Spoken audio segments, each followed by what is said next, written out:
Hello everybody and welcome to the barbecue shop here at Hayes Garden World. As always, we are joined by top barbecue chef Mr. Richard Oldham. Hi folks. And in this video, it's something I've been looking forward to since I saw the recipe list for this day's shooting. We're going to be making venison burgers and we're going to be using the Traeger Timberline 850. So Richard, venison burgers. Venison burgers, we've got a kilo of really good quality venison here from the butchers. They've minced it for us.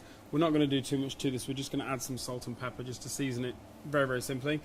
We've got some slices of streaky bacon, already smoked. We're going to add an extra layer of smoke by putting it onto the Traeger. We're going to grill it off, get it nice and crispy, and then also, like I say, add that little bit of extra smoke to it. We've got some ciabatta buns here, and on the plate over here we've got some shredded lettuce, some tomatoes sliced, we've got some pickles and some sliced cheddar as well. And top and bottom we're going to put some of the Traeger Q barbecue sauce as well. So sandwich that venison burger between the two. So I think we're ready to go. Okay. What I'm going to do is pop this into here, and then we'll add, because I need a bit of room to mix this all in.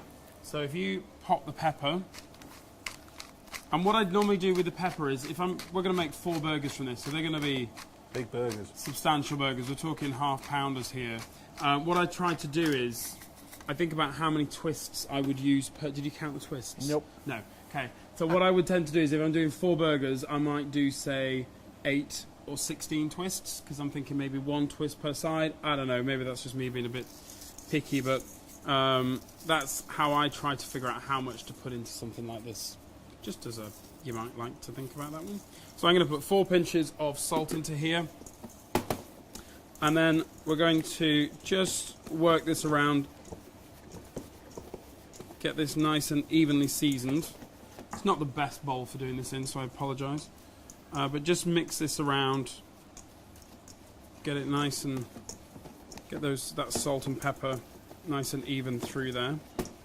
And then what we'll do is we'll tip that out onto the work surface, and we'll start by just dividing that into 2 even portions, and then we'll do that into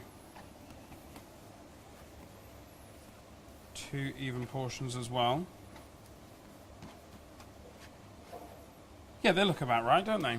Yeah. Not being too precise with these, this is venison, it's kind of in the wild, get it? So I'm just going to pat these out by hand. If you wanted to, you could absolutely make these ahead in advance and then just pop those into the fridge just to chill them, set them up a little bit. There's no breadcrumbs in here as we've just seasoned with the salt and pepper. Just try and get these as nice and even as possible. And also just have a quick eyeball on the size of the ciabatta rolls as well, just so that we are going to be looking good once we start to assemble our burgers a little bit later on. You looking about right? Yep. Done. Okay, so we'll go over to the barbecue, we'll put these on. We're going to put the bacon on the shelf above the burgers, just so that any fats, bacon fat, smoky fat, just renders down onto the venison and just gives it that extra little bit of je ne sais quoi. And if you're on a grill that has the shelf at the back, you can always put your bacon up there and put your burgers underneath, so you can get the same effect.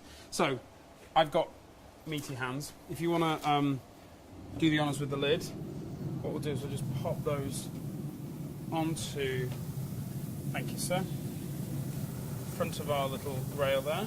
Good tip, if you want to stop your chopping boards from moving around, put a sheet of kitchen paper underneath, which is exactly what that was. Just prevents slippages. So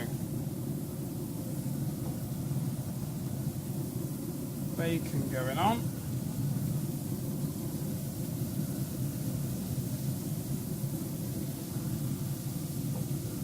And what I should do really is put them on the second shelf, and then they do actually drip onto the venison burgers. There we go.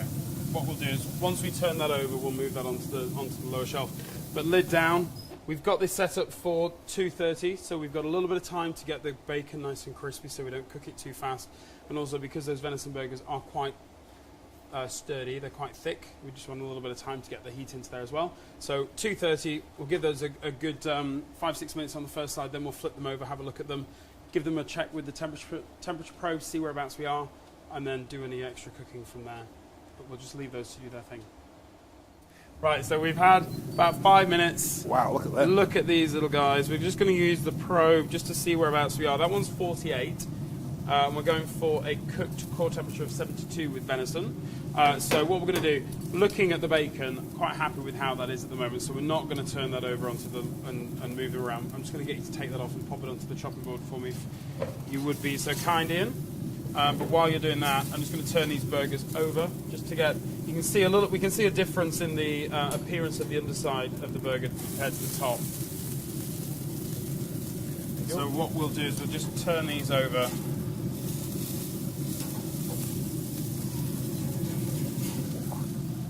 And you do have the option on the Timberline of dropping this lower cooking grate down a little distance nearer to that heat deflector tray, so you can get more of an intense sear. But we've got it on the high setting for this, and it's working just fine. So we're at 40. What did I say? High 40s. So probably another 4 or 5 minutes. We'll come back and we'll check them. And again, we're looking for that 72 internal temperature.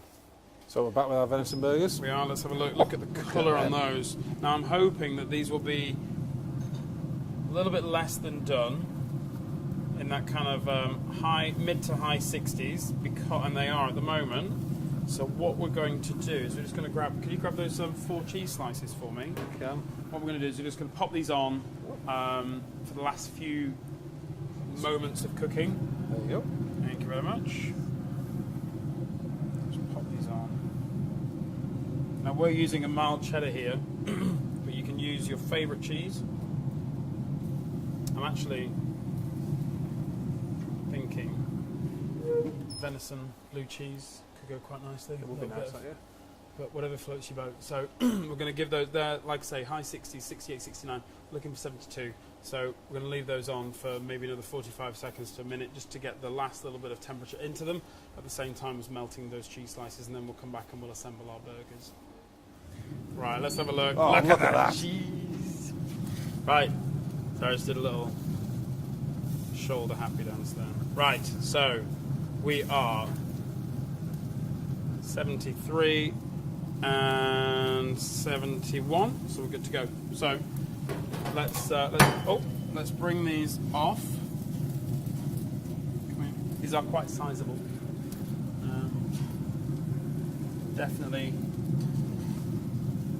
Definitely one for when you're feeling a little bit peckish. You could, of course, make more burgers with a kilo. You could, of course, use less meat to make 4. But, you know, in for a penny, in for a pound. Or half a pound in this case. So let's just make one of these up. If you, just got a spoon there if we need to smooth that around. But we've got some sauce on the base of our ciabatta. There we go. Let's just use that. Spread it around. Spread that around a little bit. There we go. So what we'll do,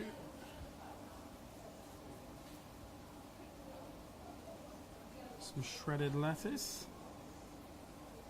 Take 2 or 3 slices of tomato. Some little bits of pickle. Our monster venison burger on the top.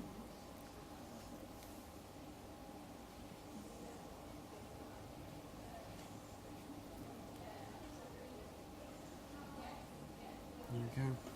And then turn that off the back. Yeah, a big burger. Because that is not going to fit over the top. A little bit more sauce on there. Look at that.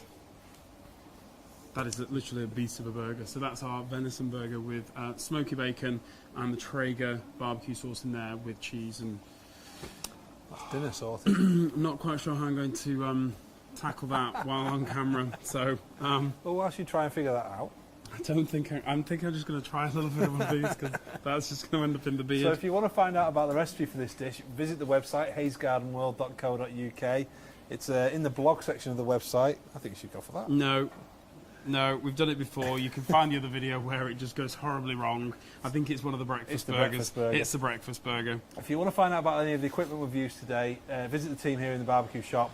They'll be quite happily talk you through all the equipment. Good. So Nice all bit that's of left for pepper. us to say is thank you for watching, and we'll see you again next time.